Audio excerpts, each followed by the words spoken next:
మాఘపురాణం 1వ అధ్యాయం. శౌనకాది మునులు యజ్ఞము చేయ తలపెట్టుట. సకల పురాణములకు ఆలవాలమైన నైమిషారణ్యమందు ఒకప్పుడు శౌనకాది మహారుషులు లోక కళ్యాణార్థమై ఒక మహాయజ్ఞమును తలపెట్టిరి. ఆ మహాయజ్ఞము పరిసమాప్తమగుటకు ఒక పుష్కర కాలము అనగా 12 సంవత్సరాలు పట్టును.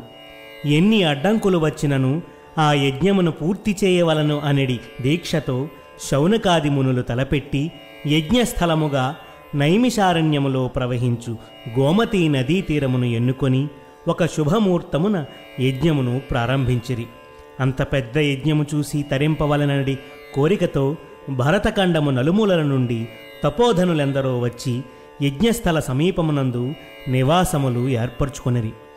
అచటకేతించిన మునీశ్వరులలో బ్రహ్మ తేజస్సు గల శతవృద్ధులు, వేదముల ఆమూలాగ్రముగా అవగాహన చేసుకున్న వేదమూర్తులు, సకల శాస్త్రములు అధ్యయనమునర్చిన మునికుమారులు వచ్చి పాల్గొనిరి. ఆ విధంగా మునీశ్వరులందరూ తమ శిష్య బృందములతోనూ పరివారములతోనూ తండోపతండములుగా యజ్ఞస్థలానికి చేరుకునిరి. వేల కొలిది ఋషుపుంగవులతో ఆ యజ్ఞస్థలము క్రిక్కిరిసియుండెను. ఆ యాగము సకల లోకములకు శుభకరమైనదియు పుణ్యప్రదమైనదియు 12 సంవత్సరములు ఏకదాటిగా జరుగు మహాయాగముగుట వలన పురాణ పురుషుడగు సూత మహాముని కూడా తన శిష్య బృందముతో వేంచేసి యాగాది కార్యక్రమములలో పాల్గొనిరి. దూర ప్రాంతాల నుండి వచ్చిన ఋషులు సూతుల దర్శన భాగ్యము కలిగినందున అమితానందము నొందిరి. సూతుల వారి ఆశీర్వాదముతో నిర్విఘ్నముగా యాగం జరుగునని అందరూ సంతోషపడిరి. సూతమహాముని సకల శాస్త్రములను ఆమూలాగ్రముగా తెలిసియున్న మహానుభావుడు. వేదం, పురాణం, ఇతిహాసాది సమస్త విషయములందు వారికి తెలియనిది లేదు. అవి అన్నీయూ వారికి కొట్టిన పిండి వంటివి. వారి ముఖవర్చస్సు నుండి ప్రకాశించు బ్రహ్మ తేజస్సు ఎల్లవేళలా నవ్వులొలికించు ముఖారవిందము, మేలిమి బంగారం వలె ప్రకాశించుచున్న శరీరము వర్ణింపనలవికానిది.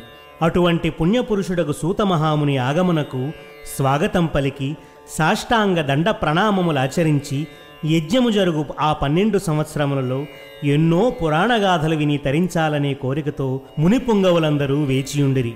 సూతులవారు శౌనకాది మహామునుల కోరికలను గ్రహించినారు.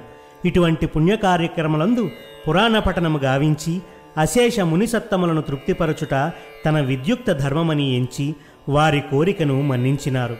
ఒక శుభముహూర్తమున ఆశ్రమవాసులందరూ సూతుల వారికి అర్ఘ్యపాద్యములను వసంగి ఆసనములపై ఆసీనులను చేసి, మునిశ్రేష్ఠ, మునికులు తిలక, ఇంతకు ముందు ఎన్నియో పురాణగాథలు తమరు తెలియజేయగా విని ఆనందించియున్నాము. అనేక ఇతిహాసములను ఆలకించి అందలి సారమును గ్రహించియుంటిమి. సమయము వచ్చినప్పుడు సకల శాస్త్రములలోని నీతి కథలు మాకు వినిపించుచునే ఉన్నారు.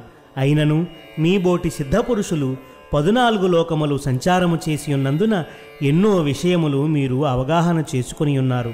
కాన వినదగు విషయాలేమైనా ఉన్న ఎడల విరామకాలములో మాకు వినిపించవలయునని శౌనకాది మునులు ప్రార్థించిరి.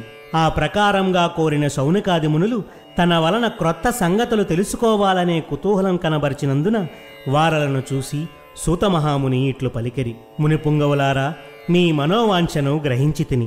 మీరు వినదగిన కథను నాకు తెలిసి ఉన్నంత వరకు విచారించి మీకు తృప్తి కలిగించదను. ఇటువంటి మహాసమయమున పుణ్యకథలు చెప్పుట వలన నాకున్ను, వినుట వలన మీకున్ను పరమార్థము కలుగునని పలికెను. శౌనకాది మునుల కోరిక సూతమహామునిని అడిగినదే తడవుగా వారందులకు అంగీకరించగా ధన్యులమైతమని మునులందరూ అమితానందము నొంది సూతుల వారి పాదములకు కండ్లకద్దుకొని సూతమహామునితో, ఆర్య, పద్మపురాణమందు లీనమయ్యున్న మాఘమాసము యొక్క మహాత్మ్యమును మరలా వినాలనే కుతూహలం కలుగుతున్నది. అదియునుగాక రాబోవు మాసం మాఘమాసమే అయినందున ఆ మాస మహాత్మ్యం, ఆచరించవలసిన విధానం మాకు వివరించవలసిందిగా కోరిరి. ఆ విధంగా శౌనకాది మునులు ఇతర తపశ్శాలురులు కోరుట వలన సూతమహర్షి మిక్కిలి సంతసించి ఇట్లు పలికిరి. మునిపుంగవులారా, మీరందరూ అతి ముఖ్యమైన విషయాన్ని అడుగుచున్నారు.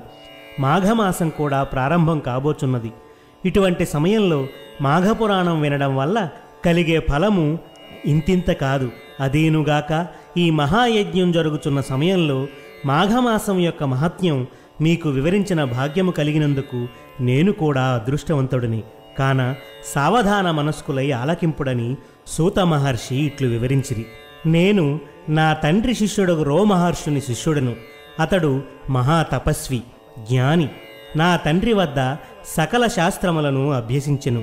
విష్ణు అంశ సంభూతుడగు వేదవ్యాస మహర్షికి ప్రియపాత్రుడను. వారి దయవల్ల నాకు కలిగిన జ్ఞానంతో మీలాంటి వారడిగిన ప్రశ్నలకు జవాబు చెప్పగల శక్తి సామర్థ్యములు కలిగిన వాడైతిని. నేను తెలియజేయుచున్న నీతి బోధలు సకల లోకములకు శుభములు కలుగును. మీరడిగినట్టులే పూర్వము దిలీప మహారాజునకు తన కులగురువైన వశిష్ఠ మహాముని మాఘమాస మహత్యమును వివరించినారు. ఆ విషయాన్ని నేను మీకు వివరించబోచున్నాను. మాఘపురాణం 1వ అధ్యాయం సమాప్తం.